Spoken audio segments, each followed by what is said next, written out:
क्योंकि जब भारत को विश्व गुरु कहा जाता है तो भारत विश्व गुरु ऐसे ही नहीं था। भारत विश्व गुरु भगवान राम के अस्तित्व से था। भारत विश्व गुरु तब था जब माता सीता ने भगवान राम के साथ मिलकर के पूरी दुनिया को मर्यादाओं का पाठ पढ़ाया। देखिए, अफगानिस्तान, पाकिस्तान, कजाकिस्तान, बांग्लादेश, मैं नहीं चाहता कि भारत के किसी भी इस्लामिक देश के साथ अच्छे संबंध हों। तो आपके चाहने ना चाहने से क्या नहीं, हम नहीं चाहते।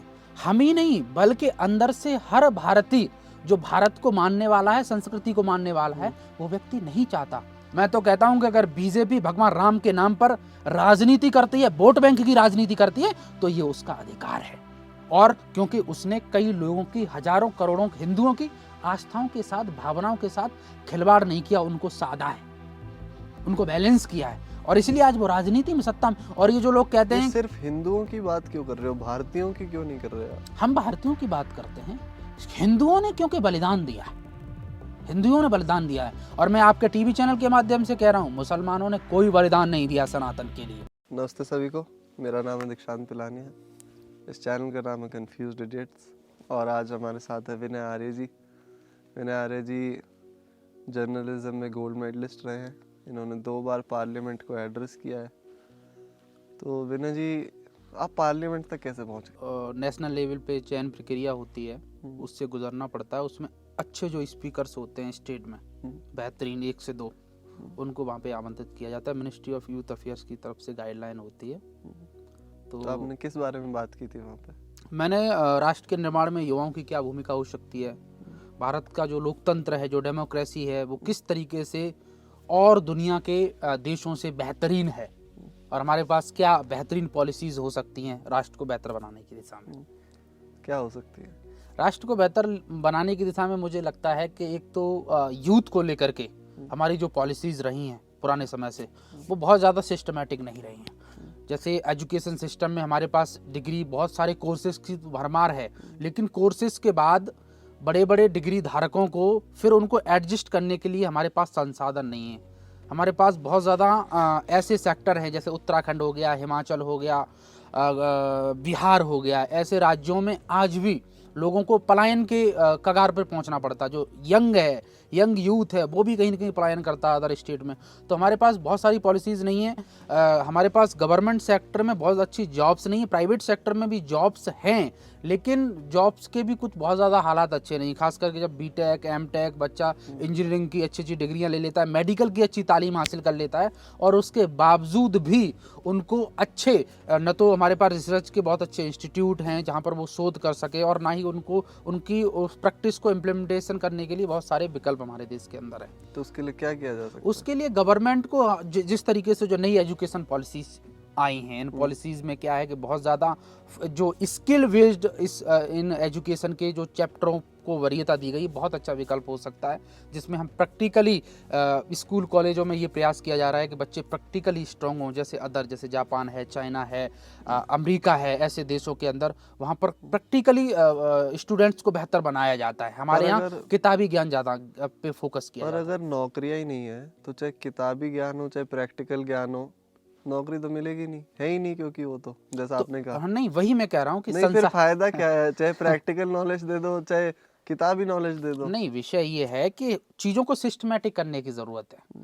बहुत सारे जो ऐसे इंस्टीट्यूट हैं, चाहे प्राइवेट सेक्टर में चाहे गवर्नमेंट सेक्टर में, कहीं ना कहीं करप्शन की भेंट चढ़ जाते हैं, उनकी स्थिति बहुत ज़्यादा अच्छी नहीं है। आप देखो कि जो हॉस्पिटल का क्षेत्र है भारत देश के अंदर, उनमें भी व्यवस्थाएं बहुत खस्ता हैं। डॉक्टर्स वहाँ पर रहना नहीं चाहते। उत्तराखंड को ले लो, हिमाचल को ले लो, जहाँ पर नेटवर्क जहाँ पर अच्छा नहीं है, जहाँ पर रोड परिवहन के संसाधन अच्छे नहीं हैं, तो कहीं ना कहीं जो मैंने कहा कि सिस्टमैटिक चीज़ों की ज़रूरत है। नहीं, पर बेरोजगारी और एजुकेशन इंडिया में 2 अलग अलग चीजें हैं। एजुकेटेड लोग भी बेरोजगार हैं। तो हमने तो प्रैक्टिकल शब्द हमने इसीलिए जोड़ा कि जब एजुकेशन हमारी प्रैक्टिकल होगी तो हम संसाधनों को क्रिएट कर पाएंगे। जैसे हम छोटे छोटे रोजगार की जब हम बात करते हैं, हम कहते हैं अगर पढ़ा लिखा व्यक्ति है तो पकौड़े तलेगा।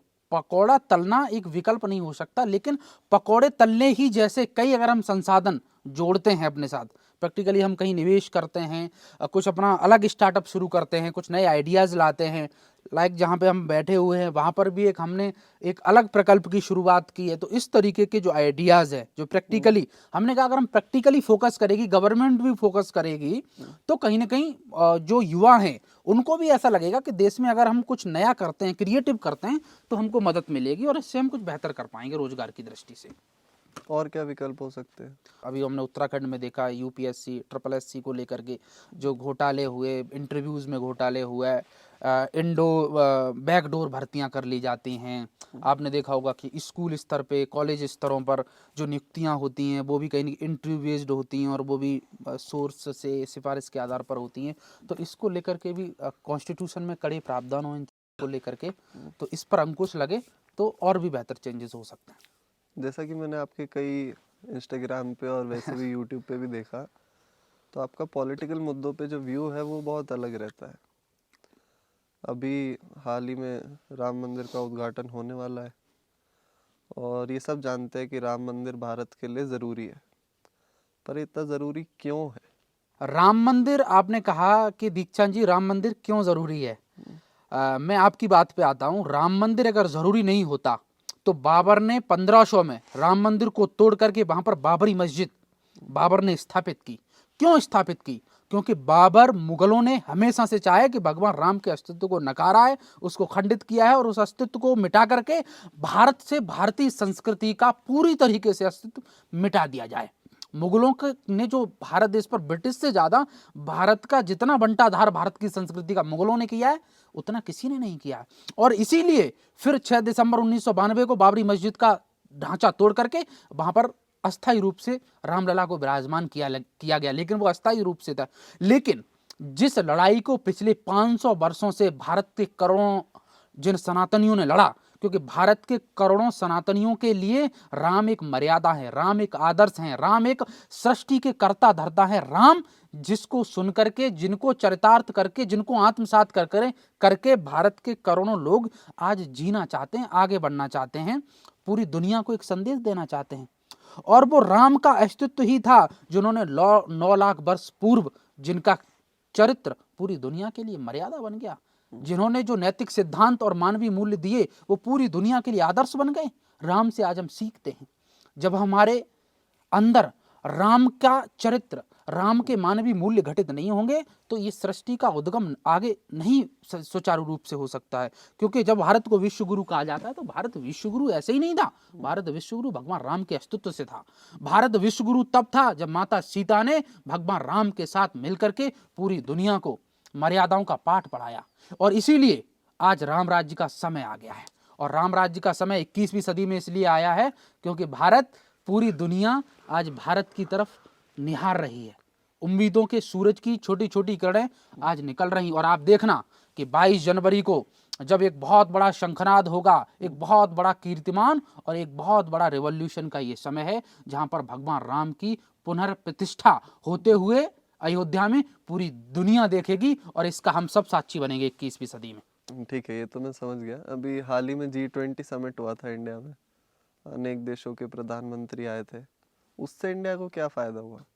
G20 एक वैश्विक सम्मेलन है जिसमें वर्ल्ड इकोनॉमी में जो 80% भूमिका, 70% से ज्यादा जो लोग देश भूमिका सुनिश्चित करते हैं, खास करके बड़े देश, वो लोग आकर के उस पर चर्चा करते हैं। और मैं समझता हूँ कि इकोनॉमी की दृष्टि से भी भारत एक बहुत बड़ी अर्थव्यवस्था है।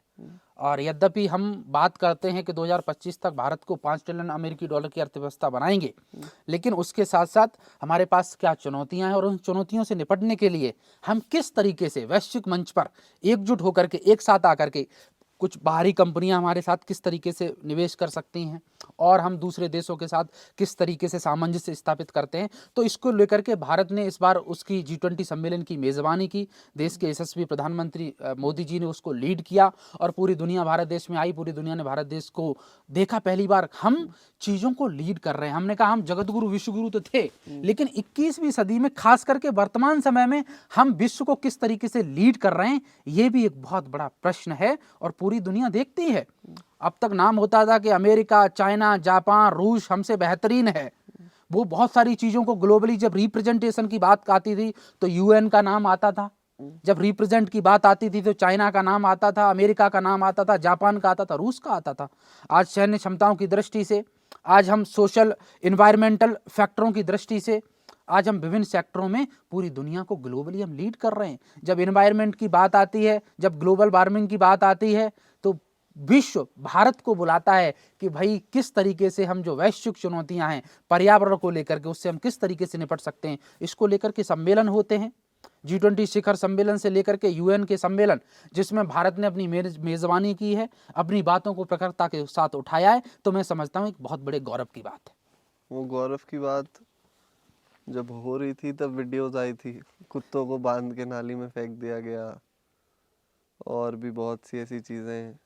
देखिए, गरीब लोग जो रोड के किनारे सो रहे थे, या जिनकी झोपड़ियां थी। मैंने हमेशा से इस बात को कहा है कि इन सब के बीच में जब भारत अपना वैभव दिखा रहा है, तो झोपड़पट्टी में सोने वाले लोग जो 2 वक्त की रोटी के लिए पूरे दिन संघर्ष रहते हैं, उसको लेकर के, क्योंकि जब तक एक भी व्यक्ति इस देश के अंदर भूखा सोएगा, उसके ऊपर छत नहीं होगी और उसको हम पर्दों से ढकने का प्रयास करेंगे, तब तक भारत विश्वगुरु सिर्फ भाषणों में बन सकता है, धरातल पर नहीं बन सकता। और मैं चाहता हूं कि जब भी दिल्ली के अंदर इस तरीके के कोई बड़े बड़े सम्मेलन होते हैं, इस बात को मैंने पहले भी कोट किया और आपके चैनल के माध्यम से भी कहना चाहता हूं कि बहुत ज़रूरी है कि हम बाहरी चकाचौंध की दुनिया में कितने भी आगे बढ़ जाएं, लेकिन शोषित वंचित तबका, जिससे भारत का वैभव है, जो भारत की रीढ़ है, जो भारत की अस्मिता है, जो भारत का वैभव है, गरीब, मजदूर, बेघर, उनको लेकर के जब तक हम प्रतिबद्धता नहीं दिखाएंगे, तब तक हम बहुत ज़्यादा विकास के कीर्तिमान स्थापित नहीं कर सकते।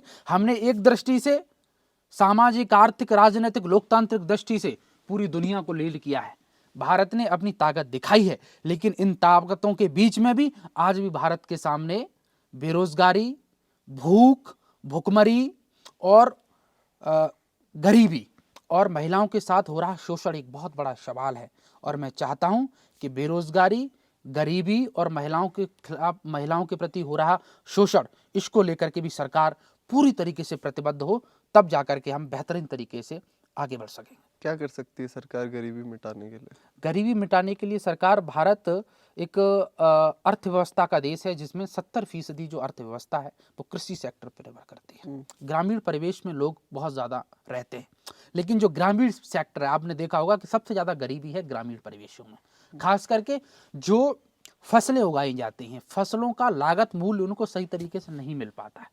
इसके लिए हमको बेहतरीन बाहरी देशों के साथ निर्यात का जो संसाधन है हमारे पास, आयात निर्यात को, उनको हमको और ज़्यादा बेहतर स्तर पर व्यापक बनाया जाएगा। जैसे गन्ना है, आलू है, गेहूँ है, दलहन है, तिलहन है, ऐसी चीज़ें हैं। क्योंकि हमारे यहाँ जो खपत है, कभी कभी ऐसा होता है कि हमारे यहाँ उत्पादन ज़्यादा हो जाता है, खपत कम रह जाती है। ऐसी स्थिति में जब खपत कम होती है, उत्पादन ज़्यादा हो जाता है, तो उसकी मार किसानों पे पड़ती है।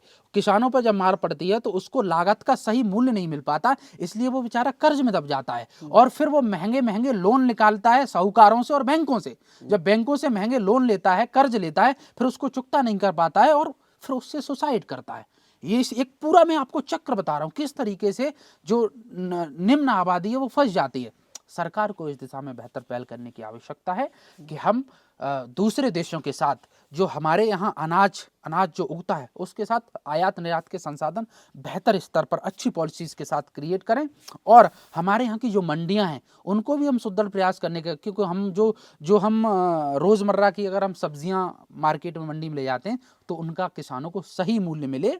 और मैंने कहा कि कुटीर उद्योग, लघु उद्योगों को बढ़ावा मिले, जिससे कि जो डेली बेसिस पर दिहाड़ी करने वाले मजदूर हैं उनको रोजगार के साथ जोड़ा जा सके। जो दिल्ली से अफगानिस्तान के एम्बेसी को परमानेंटली बंद कर दिया गया, उसके पीछे क्या कारण है? देखिए, अफगानिस्तान, पाकिस्तान, कजाकिस्तान, बांग्लादेश, मैं नहीं चाहता कि भारत के किसी भी इस्लामिक देश के साथ अच्छे संबंध हों। तो आपके चाहने ना चाहने से क्या? नहीं, हम नहीं चाहते। हम ही नहीं, बल्कि अंदर से हर भारतीय जो भारत को मानने वाला है, संस्कृति को मानने वाला है, वो व्यक्ति नहीं चाहता। क्योंकि भारत वो देश है जिस हमारी सीमाएं। रुको। हर फौजी चाहता है कि अच्छे संबंध हो। देखिए, कि गोली तो वो खाएगा, आपको तो इधर बैठ के कहना है। नहीं, ये सरकारों की गलत नीतियों की वजह से हमारे फौजी भाइयों ने गोलियां खाई हैं। अच्छा। पाकिस्तान से हमें अच्छे संबंध रखने की आवश्यकता क्या है? वो पाकिस्तान जो विगत 20 दशकों से विगत 5 दशकों से भारत देश के अंदर कुठाराघात करता रहा है, हजारों सैनिकों ने शहादत दी है। वो अफगानिस्तान जिसकी पहले चक्रवर्ती साम्राज्य जब भारत का था तो हमारी सीमाएं तो पाकिस्तान, अफगानिस्तान, कजाकिस्तान, गंधार तक हमारी सीमाएं लगती थी। हमारी सीमाएं सिकुड़ी, मुगलों ने आक्रमण किए, और यही वो मुल्क हैं जिनके सताए हुए लोगों को भारत देश ने अपने घरों में शरण दी है। हमने पाकिस्तान के सताए हुए लोगों को यहाँ पे शरण दी है, हमने अफगानिस्तान के सताए हुए लोगों को यहाँ पे शरण दी है, लेकिन उन लोगों ने यहाँ पे शरण लेने के बाद यहीं के हमारे सैनिकों को शहादत दी है। तो क्या किया जाए इसको लेकर के विकल्प यही है कि जितने भी पाकिस्तानी मुल्क हैं, 52 से ज्यादा देश, उनके प्रति भारत देश को अपना रुख, इस्लामिक मुल्क, उनके प्रति भारत देश को अपना रुख कड़ा रखना पड़ेगा। क्योंकि कोई भी भारत देश का, मैं बहुत बड़ी बात कह रहा हूं, भारत देश का हित कोई भी इस्लामिक मुल्क नहीं चाहता है।